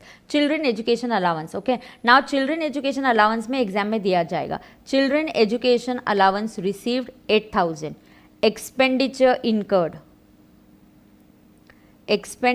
incurred 6,000. क्या करता है बच्चा, 8,000 receive minus 6,000 and you get 2,000. आपको पता है कि ऐसा नहीं होता है कि ma'am children education allowance is not dependent on expenditure. We know this is wrong. This means the question is controlling you. This means the question is controlling you and this just should not happen. The question should not control you. You should control the question. This is tip number 2. Note down these tips. Let the question not control you. You pick up the relevant data. Now please understand. यहाँ पे क्या होता है, listen understand. It is dependent on amount specified. तो खर्चा जानबूझ के आपको कंफ्यूज करने के लिए दिया होता है, आपको कंफ्यूज नहीं होना है. तो children education allowance depends on amount specified. How much is the amount specified? Up to 100 rupees per month per child, maximum 2 children. Up to 100 rupees per month per child, maximum 2 children. You can look at your class regular notes also. If you're comfortable with Ramban, just on the last day do not change to Saransh. Yes, you are pictorial memory आपकी हो गई है. वैसे ही अगर आप मेरे class के बच्चे नहीं हो, stick to one particular notes. Just stick to your class notes. No problem at all. हाँ. Now, children education allowance 100 rupees per month per child, maximum 2 children. Okay. If I get an allowance of 65 rupees, मुझे allowance कितना मिला? 65 rupees. तो आप exemption कितना दोगे? 65. Because 65 or 100, whichever is lower. So you will give me an exemption of 65 only. Correct. Hostel allowance के लिए 300 rupees per month per child, maximum 2 children. Counter insurgency allowance is 3,900 per month. This is given to army if they are called in some other state. They are not working in normally in that state, but they are called there because there is some dispute going on with the government. People are not happy with the ruling or the state government there, and then army is called over there. So counter insurgency allowance is given to army, military. Transport allowance, yes, now this is important. I feel transport allowance is important because ये मिलता है सिर्फ handicap 3,200 per month. सो यहाँ पे आप note कर सकते हो, कहीं पे भी रामबाण में भी नोट कर सकते हो, ये जो एग्जाम्पशन है this is available only to a blind और हैंडीकैप्ड एम्प्लॉय.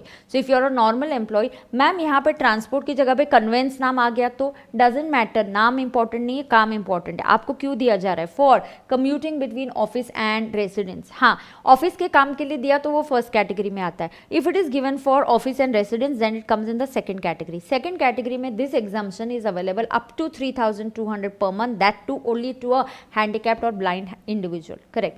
अंडरग्राउंड अलाउंस ये कट कर दो यहाँ पे, please make a correction here, it is 800 per month. 800 per month. Underground allowance in coal mines is 800 per month. Yes, make a correction here. उसके बाद में tribal area allowances 200 पर month, बिल्कुल सही. Allowances for a person who is working in a transport company, जैसे मैं I am working as a pilot, I move from Poona to I go to Goa, so Poona से मैं गोवा चली गई. पायलट फिर से उड़ के गोवा से वापस पूना घर नहीं पहुंचेगा, उसको वहाँ रुकना पड़ता है. He has to get the flight again, maybe the flight will go from Goa to Bombay and then from Bombay to Poona. तो कभी कभी आपको दूसरी सिटीज़ में रहना पड़ता है, तब आपको एक अलाउंस दिया जाता है. ये अलाउंस सेकेंड कैटेगरी में आता है. सो 70% ऑफ द अलाउंस रिसीव्ड और 10,000 per month, whichever is lower. Come on, repeat with me. 70% of the allowance or 10,000, whichever is lower. Come on, come on, come on. Everybody has to repeat with me. ये revision करना है, फिर से करना है. Yes, पूरा का पूरा फिर से रिकैप करना है. It helps you. Now, island allowance or duty allowance is granted to the armed forces in Andaman and Nicobar. There it is 3250 per month. इसमें से क्या important है? इसमें से children education allowance important है, hostel allowance important है, transport allowance from office to residence. This is an exemption available only to whom? This exemption will be available only to a blind or a handicapped employee. Underground आप याद रख सकते हो, tribal category B में जा सकता है, वो इतना important नहीं है. But children hostel, transport allowance, mining and tribal आप याद रख सकते हो. It comes in the second category. Now guys, ma'am ये अलाउंसेस बस इतने ही है? हाँ, तो अलाउंसेस को 3 पार्ट्स में डिवाइड करना. HRA, entertainment, 2 categories. Come on come on, HRA, entertainment, 2 categories. Repeat with me, HRA, entertainment, 2 categories.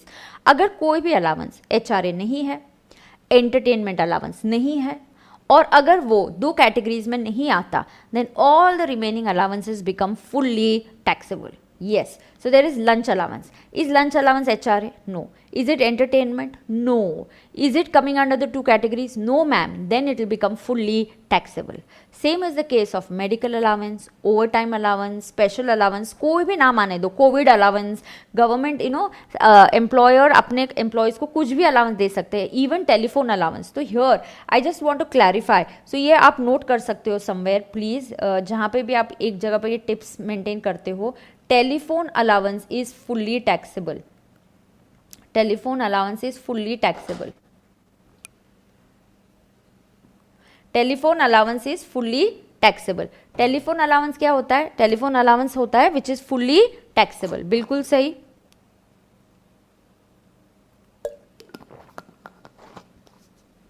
लेकिन अगर कंपनी आपको टेलीफोन का रीइंबर्समेंट देती है, टेलीफोन बिल्स का रीइंबर्समेंट मिलता है, guys this is a perquisite, या and this is a exempt perquisite. कुछ परक्विजिट्स एग्जाम्प्ट होते हैं तो ये एग्जाम की लिस्ट में जाता है. सो प्लीज़ आप note it down. Telephone allowance is fully taxable. कहीं पे भी जहाँ पे भी आप एक दिन पहले देखने वाले हो टिप सैलरी, 15-20 मिनट देख के जाना एक दिन पहले, तो ये कुछ चीज़ें हैं. हाँ, अलाउंसेस 3 प्रकार, HRA, entertainment, 2 categories, rest all fully taxable. Fine, just remember telephone allowance is fully taxable. But if you get a telephone का रीइंबर्समेंट और यू गेट सब्सिडाइज टेलीफोन, ये बन जाता है एक perquisite. You get subsidized telephone facility, then this is a perquisite.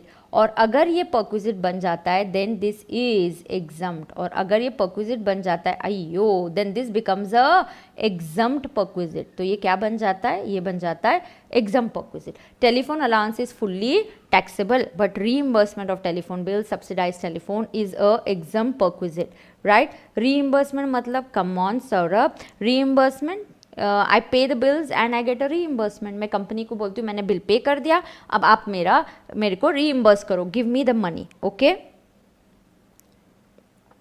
आगे. Yes, सो या company मेरे लिए टेलीफोन बिल्स पे करती है, this is also fulfilment of obligation बन जाता है फिर भी, लेकिन ये एग्जाम परक्विजिट्स है. There are certain categories of perquisites ना which are exempted. Okay, yes. Dearness allowance होता है. Dearness allowance is an allowance.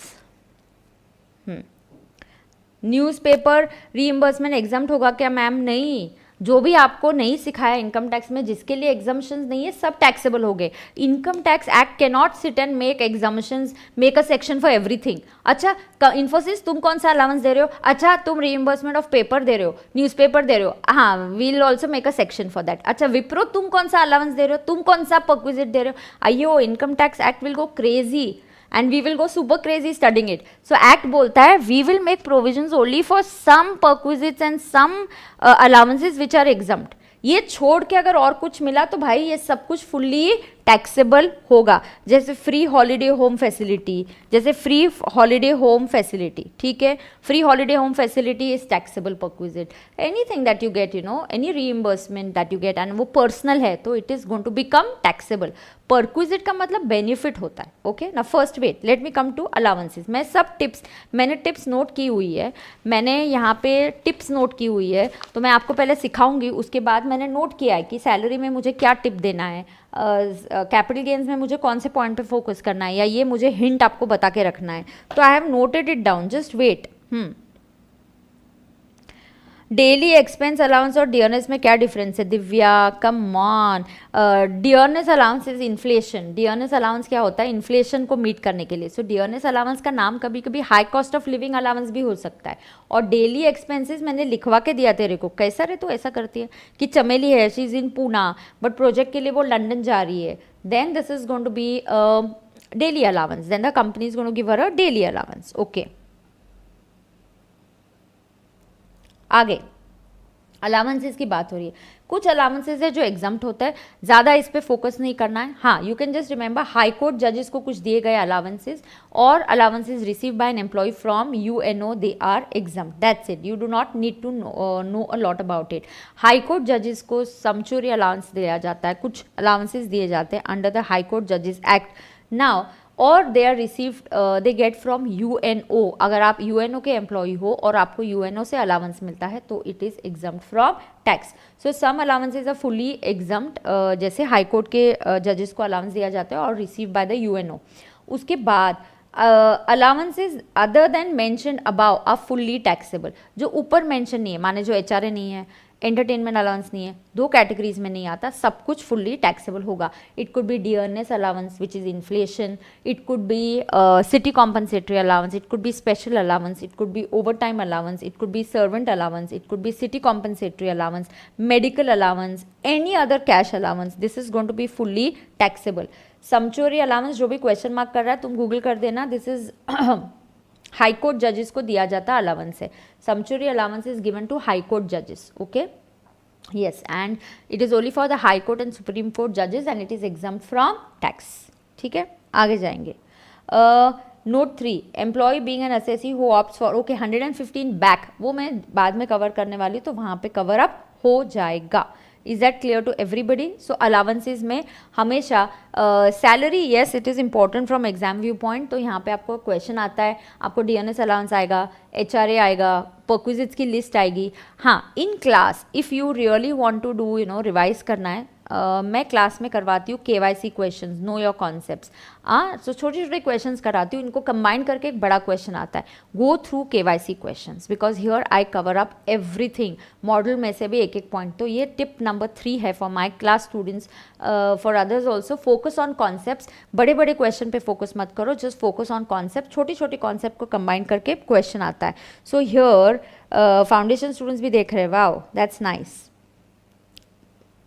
Field area allowance, मुझे क्या फ़र्क पड़ता है फील्ड एरिया अलाउंस क्या है मैम? हाँ, I am working on field, I am a lot of time on a project, कभी I have a field job where I need to travel a lot, so I get field area allowance. Fully taxable, yes.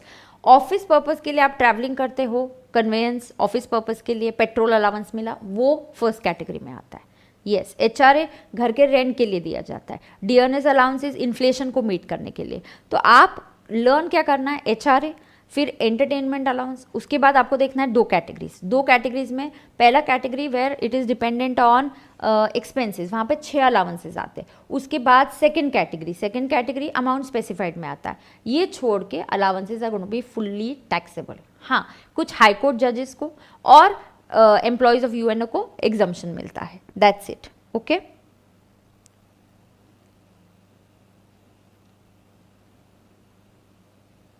KYC is know your concept. I want you to go through the KYC questions that I've done with you for salary, PGBP. Salary, PGBP. Tip number 3 today. I want somebody who's writing down the tips. I want these tips to be noted down. Tips for the exam. Today's lectures, I'm giving you tips in between. Tip number 3 is solve KYC. Solve KYC. आगे allowances are done. So I have covered allowances in one chart. आपका सारा allowances एक ही chart में खत्म, टकाटक चकाचक. तुम बताओ Anuj, Jaju, come on. Is the name important? Ma'am, servant allowance and helper allowance are different or same? You see, servant allowance or helper allowance. Servant and helper allowance, अगर office काम के लिए आपको मिला, then if it is servant and helper can be same. These are engaged for performance of duty. लेकिन you got a servant allowance for domestic servants, then it is taxable allowance. Yes, if you got a servant allowance for personal purpose, then it is a fully taxable. This helper allowance is to perform duties. हाँ, आपको बोला जाता है तुम जाओ पूना में नया office setup करो. Go to Poona, set up a new office. Go to Poona, set up a new office. Just 1 second ना guys, 1 second.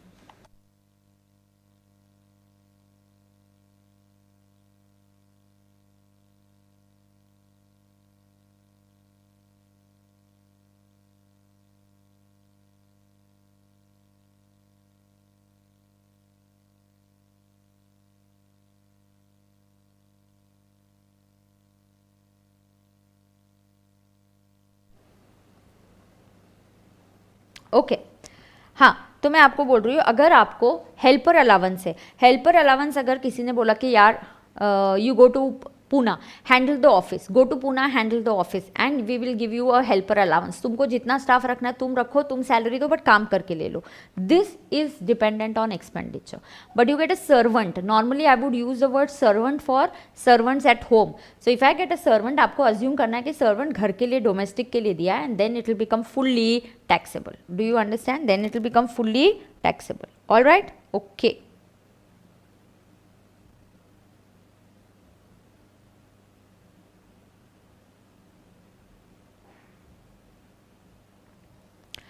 So I have finished all allowances in the first category. Now let us understand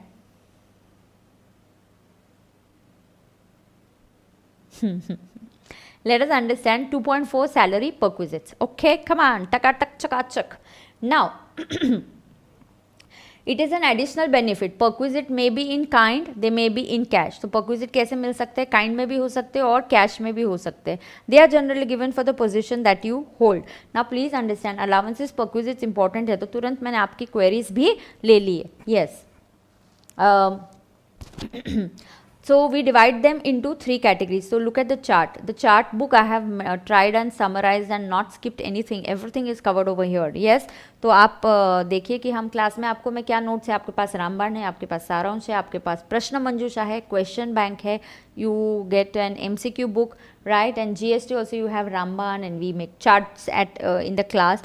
So जो KYC है भूलना मत. PGBP और salary का KYC करके जाना है. Tip number 3 for today. Taxable in the hands of now perquisite. Perquisite is additional benefit. Perquisite is equal to benefit or is equal to facility. ये benefit और facility किससे आ रहा है? ये benefit और facility किससे आ रहा है? ये benefit और facility is coming from your employer and that is why it is getting taxable under salary. Anything that you get from your employer would come under the head of salary. बिल्कुल सही. साक्षी आ गई, त्रिशूल से पढ़ेंगे. Live batch 22 वाली student है ये. Okay okay, pay attention, come on. Taxable in the hands of all employees, category 1. Now category 1, this is taxable in the hands of all employees. Category 2, it is taxable only for specified employees. यहाँ पे है 7, यहाँ पे है 16, 16. इस 16 में से पहले आज अमेंडमेंट लेक्चर में मैंने 15th एंड 16th कवर कर लिया. हाँ वोइच मैम, वोइच 7.5 लाख के ऊपर वाला. हाँ 7.5 लाख के ऊपर वाला ये जो अमाउंट है इसको हम परक्विजिट ट्रीट करेंगे. इस ऊपर वाली अमाउंट पे ये 7.5 लाख है, ये 7.5 लाख है. इसके ऊपर वाला अमाउंट परक्विजिट, इसके ऊपर वाले अमाउंट पे जो भी इंटरेस्ट मिला वो भी परक्विजिट होगा. नाउ टैक्सेबल, यहाँ पे let's understand. Taxable in the hands of all employees में there are 16 taxable in the hands of specified employees, there are 7, and then you have the third category which are exempt, there are many many many many. में आपको पहले exempt वाली category मैं बताती हूँ, आप यहाँ पे star mark देंगे. Okay, so we'll give star marks over here. Let us understand. The star mark here is tea, alcoholic snacks provided during office hours is exempt. Training, education facility 24. 24 free education facility. अरे हाँ, thank you, thank you.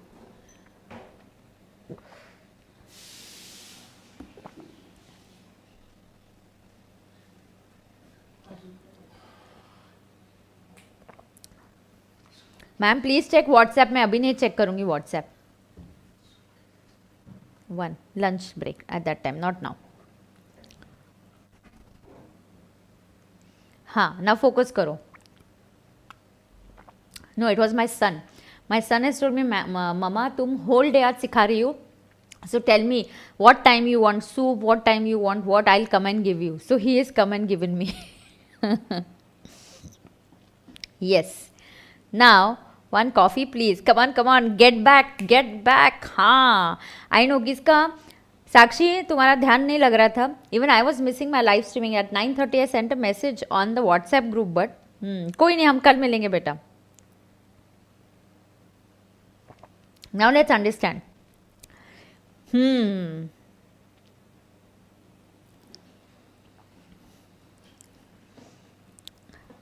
Now pay attention. Okay, ध्यान देना. Mummy ने आज तक thank you नहीं बोला. Mummy ने थैंक यू क्यों बोलना चाहिए? क्या रे अतुल तू भी? अच्छा, मैंने बोला इसलिए. ओके, चलो फोकस. मैं आपको बता रही हूँ 3 कैटेगरीज. पहली category perquisites that are taxable in the hands of all employees. Second, taxable in the hands of only specified employee. तीसरा, exempt from tax. Now what you have to understand, exempt from tax में I want you to mark some things. Yes, I want you to mark जो exam viewpoint से important होते हैं. Mark it, mark it. Use of employers laptop and computers 10. चलो चलो. Use of employers laptop and computers.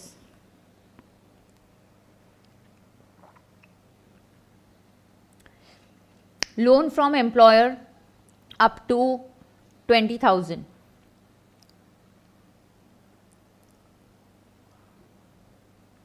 (24) education facility और training to employees. इनके लिए कुछ आपने सेमिनार कंडक्ट किया या कुछ किया. 24, mark 24, exam view point. Car facility only for accommodation between office and home is fully exempt. 27, 28, subsidise telephone is fully exempt.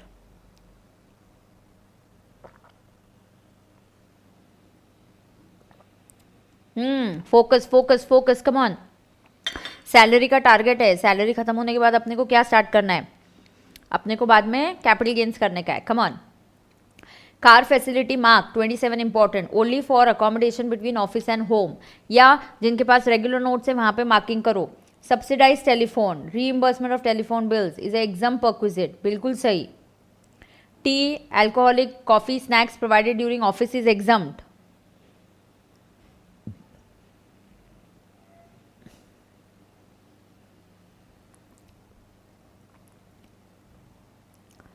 And I want you to write down one. Group insurance scheme exempt.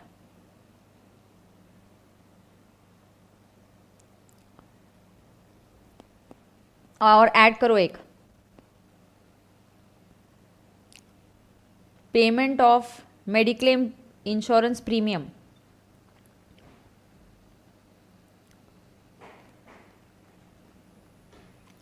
Payment of mediclaim insurance premium for health of employee is exempt.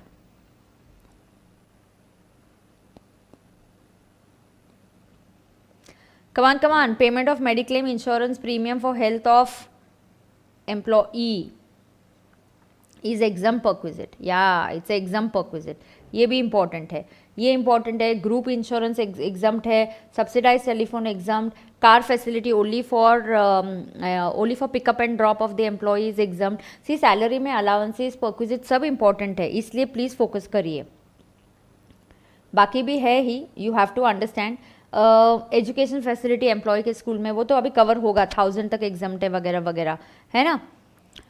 Done है क्या, mark कर लिया। Employer से आपने interest free loan लिया up to 20,000, this is exempted, okay done. चलो I will come to category 1 now, done. I will move ahead, okay. I will make a playlist for Mission December 21. Pakka. I will make a playlist for Mission December 21. Be save my this na. Be on my Telegram group so I can just send you. I have lots of lectures for December 21. Yes. Chalo. Perquiz is taxable in the hands of all employees. Come on. Taka tak chaka chak. It's no difference between mediclaim and health insurance. It is the same. Mediclaim and health insurance is the same. Come on. Interest credited to RPF. Come on guys, let's do it. Interest, yes. Salary करना है, salary के बाद हमें क्या करना है, salary के बाद मुझे करना है capital gains, that's my target. Interest credited to RPF. Interest in excess of 9.5% per annum is taxable. Date on which interest is credited is not important. So, how much is exempt? 9.5%. जो लोग नए हैं आपको समझना चाहिए, provident fund में पैसे employer भी देता है और एम्प्लॉई भी देता है। एम्प्लॉयर उसके पैसे मेरे पीएफ को देता है और एम्प्लॉई पीएफ में पैसे डालता है। नाउ एम्प्लॉयर जब पैसे देता है वो पैसे मैं लेके जाती हूँ, मतलब एम्प्लॉई लेके जाता है। Who takes the money? Employee. PF में हमेशा 4 चीज़ें होती है, एक होता है एम्प्लॉयर कॉन्ट्री, दूसरा होता है एम्प्लॉई कॉन्ट्री, तीसरा होता है इस पीएफ पे इंटरेस्ट जमा होता है, और